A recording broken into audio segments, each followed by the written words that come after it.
Do you sometimes feel like you're constantly striving for something in the future, but you're never quite fulfilled? Do you feel a strong urge to do more and to run faster all the time? I felt that urge since I was a kid.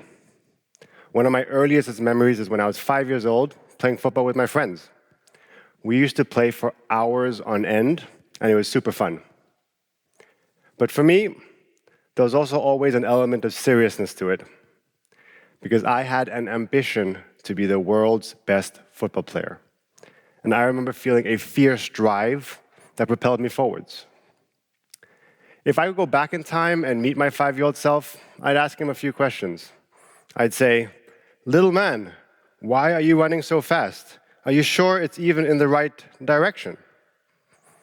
But 5-year-old me would probably take those questions literally and not figuratively and say, "Yes, I am running in the right direction, right after the ball on the football field." I mean, just imagine, here I am, 5 years old, probably about 1 meter tall, barely able to tie my shoelaces, but with an ambition to be the world's best football player.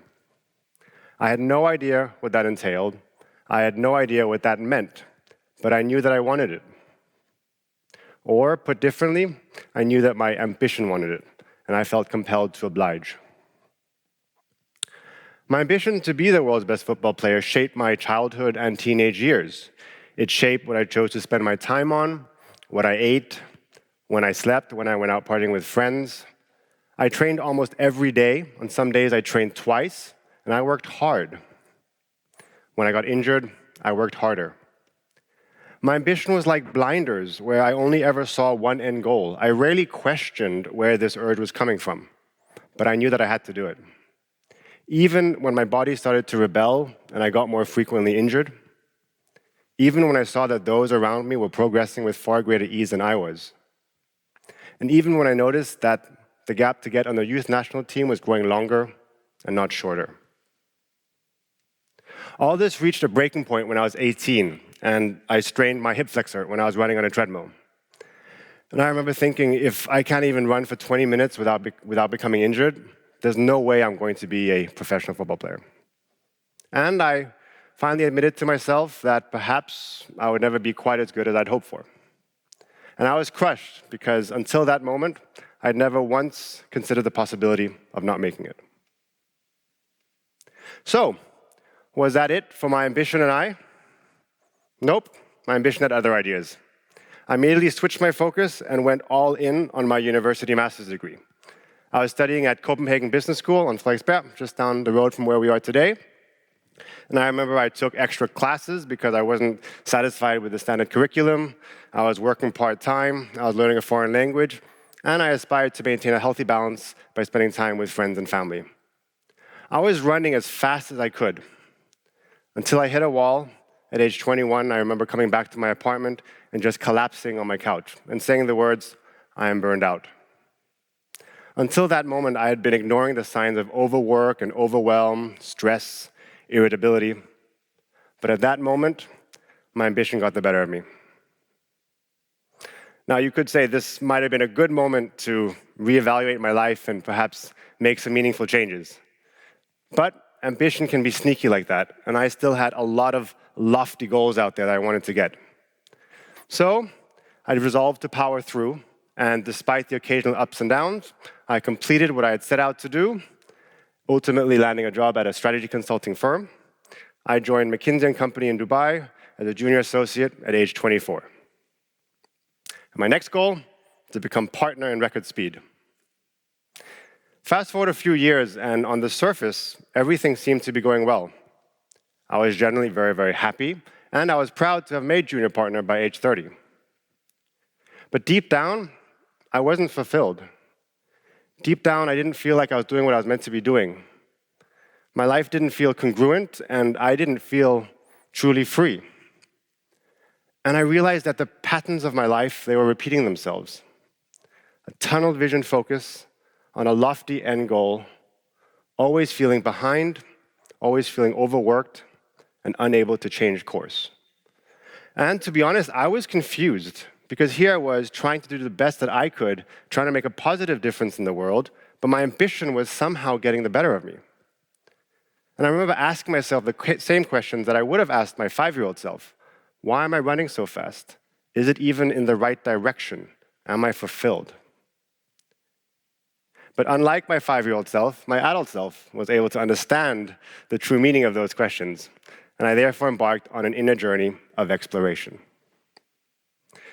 Now, it shouldn't be a secret by now that my ambition has always been a big part of my life, and my experiences propelled me to research the topic more closely, something I've been doing for the past 6 years.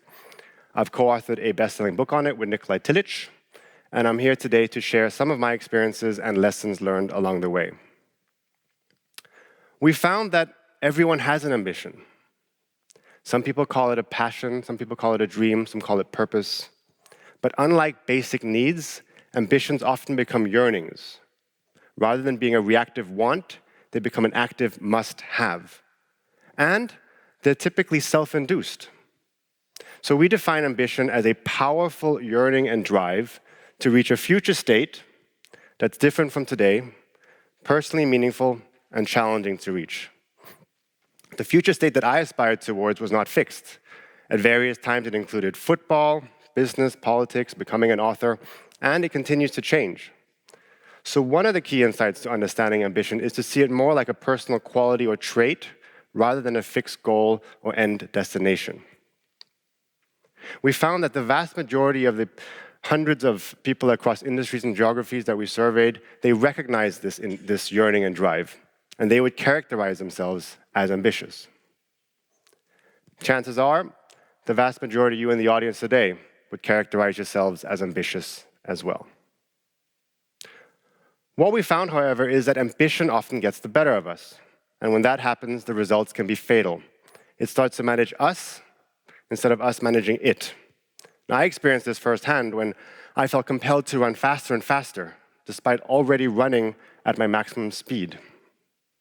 The very strength that we have can really creep up on us and get overplayed. We found, for example, that 6 out of 10 ambitious people, they struggle to balance their personal well-being, their growth, and their end aspiration. Almost 50% of ambitious people, they doubt whether their ambitions will serve them well in the long run. And those who struggle with their ambitions, they're more likely to feel stressed and unfulfilled in life. Perhaps you recognize some of these symptoms in yourself too. The question then is, how can something that should be a force for good, our ambitions, lead to so much trouble and despair? The reason is that we often pursue a very unconscious and unintentional form of ambition. We can be blinded by external factors and start harnessing our ambition in the wrong way. The very strength that we have, the things that make us great, can creep up on us, they can get overplayed, and start manifesting in the wrong way. For example, some ambitious people, they pursue the wrong goal, the wrong direction in life, typically driven by external factors, societal pressures, ego, insecurity, or desire to prove others wrong. I felt this when I refused to acknowledge that football wasn't the right path for me, even though those around me could see it. I felt scared to change path because my very identity was tied to being a football player, and I didn't want to admit defeat. Some ambitious people, they can be so set on winning that they try to win at all costs. Some, they push themselves too hard. Some become overconfident. Some believe they must do everything themselves to get it right. We found that the very fact that you are ambitious, because you're ambitious, you're actually more likely to display these behaviors. We can become so fixated on that future state that we fall prey to our yearning and drive. Rather than being triggered by a backward-looking fear, we become triggered by a forward-looking dream. It was only when I started to explore my ambition and why I was running so fast that I was able to break free from the many mindsets and behaviors that were holding me back.